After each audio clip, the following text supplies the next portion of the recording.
Well, let's get into the story that has been dominating at least the foreign pages today, and it's Vladimir Putin's decision to go and see North Korean dictator Kim Jong-un. That's his first visit to North Korea in 24 years.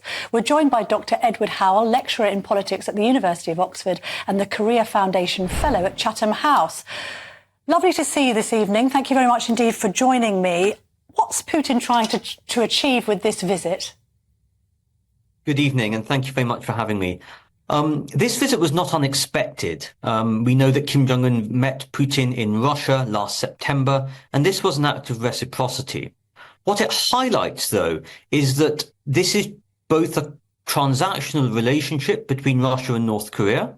Kim Jong-un gets cash, he gets food assistance, he also gets satellite technology and advanced missile technology, and crucially for Putin, well, Russia gets cheap weapons, a cheap supply of artillery, and even ballistic missiles to use in his ongoing war against Ukraine. And recently, we have seen evidence that debris from North Korean short-range ballistic missiles have been found in Kharkiv and in other areas of Ukraine. Dr. Howell, does this confirm, though, Putin's sort of pariah status on the international stage? It wasn't that long ago. I was thinking back to the Olympics 2012. He's at the judo with David Cameron. The following year, there's the G8, which he's included in. And now the only friend he can find in the world is in North Korea.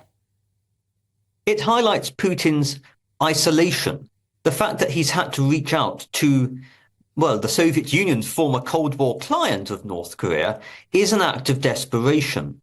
That said, I think we need to look at the longer term consequences, both going back and moving forward. You know, it was Putin who agreed to write off the vast majority of North Korea's sovereign era debt in the early 2010s. And moving forward, even if the Ukraine war were to end and Russia were not to need a supply of, well, a lot of over a million rounds of artillery, there is something about this relationship that highlights there is a potential for a longer-term, broader anti-US, anti-Western coalition, which is concerning. So actually, even if the two countries don't sign a military pact, as has been touted by Putin's policy advisors as of late, that doesn't mean to say that we should be completely unconcerned. Indeed not. Right. Thank you very much indeed for joining me, Dr. Edward Howell. Thank you. Still with me is Jeff Hoon, the former Defence Secretary under Tony Blair, longest-serving Defence Secretary since Dennis Healey. I think you've still got that record, haven't you, Jeff? I think so, yes. Ian Duncan-Smith wrote for The Telegraph today, warning of the resurgence of a new axis of evil, naming Russia, China, North Korea and Iran. He's saying it's the most dangerous time for the Western world since the Cold War. Do you agree with that analysis? It's certainly a real risk that these countries, particularly countries like North Korea and Russia, getting together, it is a very real threat. I think probably I wouldn't go quite as far as Dr. Howell in the sense that I don't see any prospect of some kind of military alliance. I think this is entirely pragmatic by Putin. This is a source of artillery shells that he can use in Ukraine. And one of the problems for Ukrainian defenders in recent times has been they've simply been outgunned by huge amounts of artillery fire coming in from the Russian side.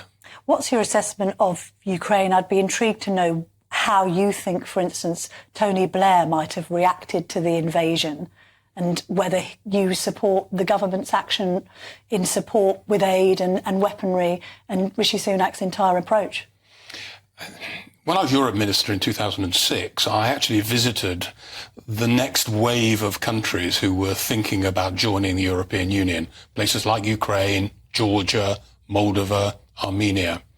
And what I discovered in 2006 was that those countries either towed the line in Moscow or they were destabilized by Moscow, eventually culminating in the invasion of Georgia, which really should have been a sign to the West that we had a problem. And countries like Moldova were constantly disrupted by agents of Moscow, by people who were taking their instructions from the Kremlin.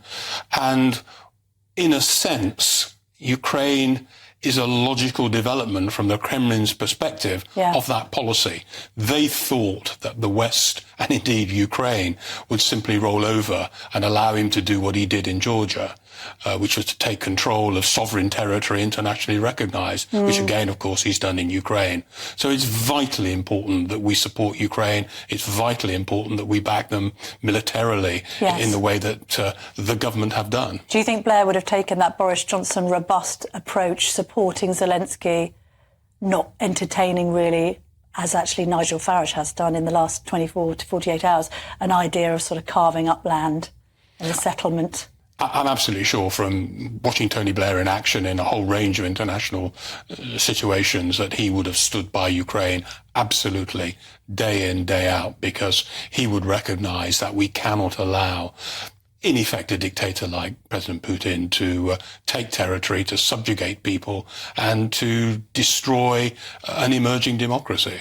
You appear to have sort of suggested that the West might have been asleep at the wheel when it came to Russia and sensing what was happening in Georgia and indeed Crimea in 2014. While I've got the benefit of you in the studio, I wanted to just ask you about the withdrawal from Afghanistan in 2021. Do you think that was a source of Western shame, or was it just the acceptance that actually, you know, an admission of failure in that region post-Iraq?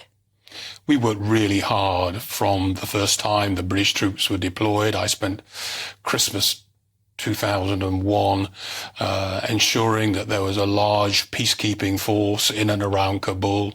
We then sought to extend that by supporting the democratically elected government in different parts of Afghanistan. The real problem, though, was that we never had the support and consent of all of the people. And too often, Afghans themselves were not prepared to stand up to the Taliban, not prepared to support women, to support education for girls.